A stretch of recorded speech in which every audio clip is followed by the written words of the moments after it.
Have you ever been so afraid to step into a classroom because you do not know what to expect? Well, that was me as I stepped into my honors literature class for the first time my senior year of high school.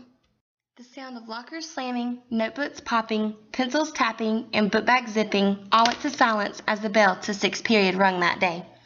In the silence, the sound of footsteps began up the hallway towards room 102. As the last step entered the doorway, this tall, gray-headed, and chunky man named Mr. Saunders entered the classroom. Hence, my journey began. Beginning the year with the novel was very challenging considering I despised reading. From the first books I ever read being Jeannie B. First Grade and Clifford the Big Red Dog, reading just wasn't interesting, mainly because of my previous teachers. On the other hand, though, Mr. Saunders chose interesting novels, such as A Tale of Two Cities, Frankenstein, and Jane Eyre. And with those, he would present an abundance of questions related to the novel and to your personal experience, making his students look far beyond the words written on the page. In those questions, he would require that his students underline, highlight, and pull out literary devices found within the passage. This way, they could gain a better knowledge of what the author was trying to portray to them. As for myself, British literature made me become more engaged with reading and writing. Through this new style of reading, I noticed that it has contributed to my writing tremendously.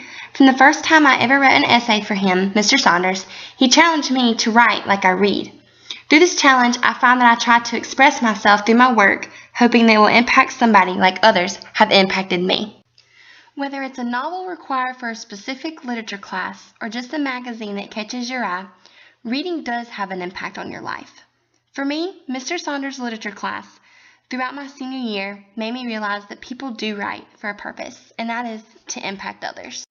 To this day and beyond, I will forever be thankful for the lessons and time that Mr. Saunders took to prepare me for this journey ahead.